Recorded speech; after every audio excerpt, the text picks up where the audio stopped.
40 دن کا عرصہ لگا. ہم اس پر اس وجہ سے زور دے رہے ہیں اس لیے کہ یہ چیز ہمارے موضوع سے متعلق ہے. 40 دن کے اندر یہ تقریباً 3,86,000 کلومیٹر کا فاصلہ طے کر کے وہاں پر پہنچا. اس نے 40 دن کے اندر 3,86,000 کلومیٹر کا فاصلہ طے کیا. اس لیے کہ زمین سے چاند کا جو فاصلہ ہے وہ سائنسدانوں نے بتایا ہے کہ 3,86,000 کلومیٹر ہے.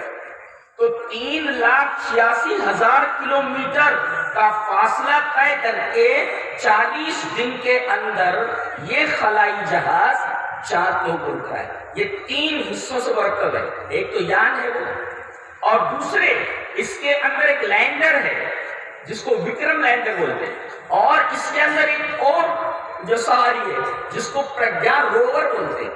تو یہ پرگیان روور اس کے 6 پہیے ہیں.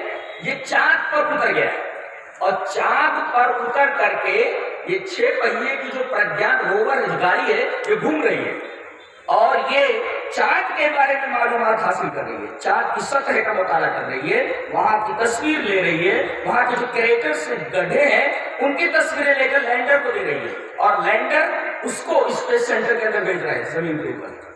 تو یان اور اس کے بعد لینڈر اور یہ اس کا نام وکرم، اور یہ روور ہے جس کو پرگیان روور بولتے ہیں.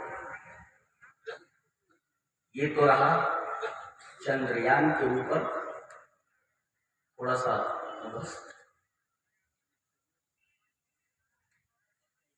اس اسپیس کرافٹ کو، خلائی جہاز کو کہاں اتارا گیا؟ چاند کے جنوبی حصے، اور کہا جاتا ہے کہ یہ ڈارک سائڈ آف دا مون ہے.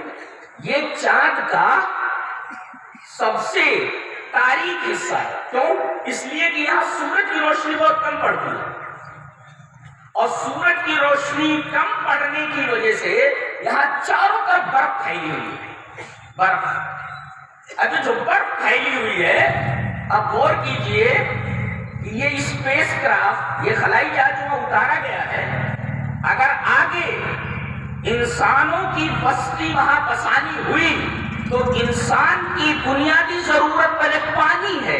اس برف کو پانی میں تبدیل کر کے اس مسئلے کو حل کیا جا سکتا ہے. اس لیے کہ اس حصے میں سب سے زیادہ برف ہے، اور اس برف کو پانی میں تبدیل کیا جا سکتا ہے جس سے انسان وہاں زندہ رہ سکتا ہے. اس لیے کہ پانی کے بغیر تو کوئی زندہ رہ نہیں سکتا. اللہ تبارک و تعالیٰ نے انسانوں کی تخلیق ہی پانی سے فرمائی ہے، اور پانی کے بغیر انسان زندہ نہیں رہ سکتا. وَجَعَلْنَا مِنَ الْمَاءِ كُلَّ شَيْءٍ حَيٍّ، ہم نے ہر جاندار کو پانی سے پیدا کیا ہے. تو پانی انسان کی بنیادی ضرورت ہے، اور یہ چاند کے ڈارک سائڈ میں جہاں یہ اسپیس کرافٹ یا خلائی جہاز اترا ہے، وہاں پر برف کافی تعداد میں اور کافی مقدار میں موجود ہے جس کو پانی میں تبدیل کیا جا سکتا ہے. ایک مقصد یہ ہے کہ وہاں دیکھا جائے کہ پانی مل سکتا ہے کہ نہیں، لہذا برف ہے وہاں، پانی میں اس کو تبدیل کیا جا سکتا ہے، لہذا انسان زمین سے جا کر وہاں آباد ہو سکتا ہے، بس سکتا ہے. ہو سکتا ہے ان میں سے کچھ لوگ ہوں جو وہاں پہنچ جائیں. تو اب ایک مقصد تو یہ پانی تلاش کرنا، پانی مل گیا. دوسرے، پانی مرکب ہے H2O کا تناسب جو ہوتا ہے، یعنی ہائیڈروجن کے 2 حصے اور آکسیجن کا 1 حصہ. تو گویا کہ یہاں آکسیجن اور ہائیڈروجن یہ حاصل کیا جا سکتا ہے. 2 اور تیسرے، چاند کی سطح کا، اس کے پورے منطقے اور ایریے کا مطالعہ کیا جا سکتا ہے. چاند سے چاند کا مطالعہ ایک، اور پھر چاند سے زمین کا مطالعہ، یہ مقصد ہے. اچھا، پھر ایک عنصر ہے ہیلیم. یہ ہیلیم زمین پر بہت کم پایا جاتا ہے، وہاں کافی مقدار میں موجود ہے. اگر ہیلیم 3، اگر یہ ہیلیم 3 ہمیں حاصل ہو جائے انڈیا کو، تو اگلے 250 سال تک ایٹمی ایندھن کا مسئلہ حل کیا جا سکتا ہے. جی، تو ایک مقصد یہ ہے وہاں اس اسپیس کرافٹ کو بھیجنے کے، خلائی جہاز کے بھیجنے کے ذریعے. اور اگر وہاں انسان آباد ہو جائے تو پھر آدمی وہاں سے فیول لے کر کے، جیسے انڈیا سے کسی ایئر بیس سے ہوائی جہاز پورا، اس کا فیول ختم ہو گیا، ایندھن ختم ہوا، تو آگے جا کر یہ کہیں فیول لیتا ہے، پھر اس کے بعد وہ آگے بڑھتا ہے. تو ایسے یہ جو چندریان گیا ہے وہاں پہنچا ہے، اگر وہاں فیول اسٹیشن بنایا جا سکتا ہو، ممکن ہو، تو پھر وہاں سے ایک دوسری گاڑی فیول لے کر کے یہ سورج کے پاس پہنچ سکتی ہے اور سورج کے ارد گرد کا گہرا مطالعہ کر سکتی ہے. اس لیے کہ زمین سے 15 لاکھ کلومیٹر سورج ہے، یہاں سے سورج کا مطالعہ نہیں کیا جا سکتا، بلکہ اس کے قریب پہنچ کر سورج کا مطالعہ کیا جا سکتا ہے. اور عجیب بات تو یہ ہے کہ اللہ تبارک و تعالیٰ نے جہاں قمر کا تذکرہ فرمایا، پورے قرآن حکیم میں 27 مرتبہ لفظ قمر کا استعمال ہوا ہے، اور اکثر جگہوں پر اللہ تبارک و تعالیٰ نے تقریباً تمام جگہوں پر قمر کے ساتھ شمس کا تذکرہ فرمایا ہے. ابھی آیت کریمہ جو میں نے پڑھی، اللہ تبارک و تعالیٰ نے ارشاد فرمایا وَمِنْ آيَاتِهِ اللَّيْلُ وَالنَّهَارُ، اللہ تبارک و تعالیٰ کی نشانیوں میں سے ایک نشانی رات اور دن ہے. دن میں آدمی معاش میں لگا رہتا ہے، تھک جاتا ہے، تو دن کو کمانے کے لیے اللہ تبارک و تعالیٰ نے بنایا ہے اللہ کی نشانی. اور پھر آدمی تھکا ہارا جب گھر آتا ہے تو اسے سکون چاہیے. اللہ تبارک و تعالیٰ نے فرمایا کہ یہ لیل، یہ جو رات ہم نے بنائی ہے، یہ بھی ہماری نشانیوں میں سے کہ یہ رات اپنے اندر سب کو سمیٹ لیتی ہے، جانور تک آرام کرنے لگتے ہیں اور ایک سکون کی سی کیفیت پیدا ہو جاتی ہے. تو دن میں جو تکان آدمی کو لاحق ہوئی تھی وہ رات میں سکون سے بدل جاتی ہے، اس کی تکان دور ہو جاتی ہے. تو یہ رات اور دن دونوں اللہ کی نشانیوں میں سے ایک. والشمس والقمر، اور سورج اور چاند، یہ بھی اللہ کی نشانیوں میں سے نشانی ہے. اب آگے دیکھو، اللہ نے فرمایا یہ 4 سورج، لا تسجدوا للشمس ولا للقمر،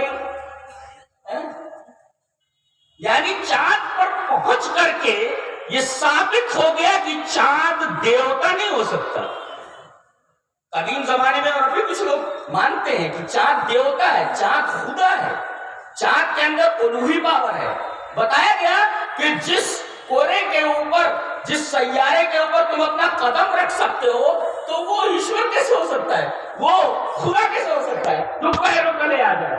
تو اللہ نے ثابت کر دیا کہ چاند پر چندریان بھجوا کر کے کہ یہ خدا نہیں ہو سکتا. لہذا جب یہ خدا نہیں ہے تو سجدے کے لائق، تو جو نیچے ہو سجدے کے لائق کیسے ہو سکتا ہے؟ اللہ عرش پر مستوی ہے، جو عرش پر مستوی ہو، سب سے اوپر ہو، کائنات کے باہر ہو، وہی سجدے کا مستحق ہے، وہی عبادت کا مستحق ہے. جو پیروں کے نیچے آ جائے وہ عبادت کا مستحق کیسے ہو سکتا ہے؟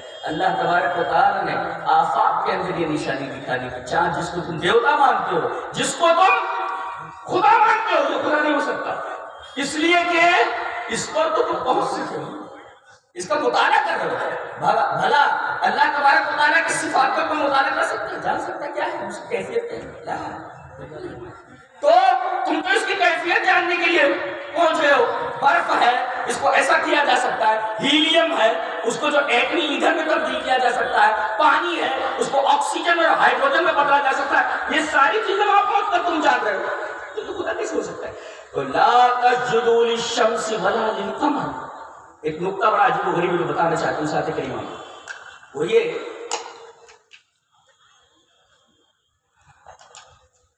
لا تسجدوا للشمس ولا للقمر، نہ سجدہ کرو، نہ عبادت کرو سورج کی اور نہ چاند کی. کیوں؟ واسجدوا للہ الذی خلقہن، یہ دونوں مخلوق ہیں، تو مخلوق عبادت کے لائق نہیں ہوتے، بلکہ عبادت کرو اس کی جس نے ان کو پیدا کیا ہے. ان کو چاند اور سورج. علماء بیٹھے ہوئے، کیا آنا چاہیے تھا؟ خلقہما آنا چاہیے کہ خلقہن آنا چاہیے؟ اس لیے کہ وہی ہے نا، چاند اور سورج. تو زمین کیسے آنی چاہیے؟ جب دو ہے تو زمین تسنیہ آنی چاہیے. لا تسجدوا للشمس ولا للقمر واسجدوا للہ الذی خلقہما. اور سورج اور چاند کی عبادت نہ کرو، بلکہ اس کی عبادت کرو جس نے ان دونوں کو پیدا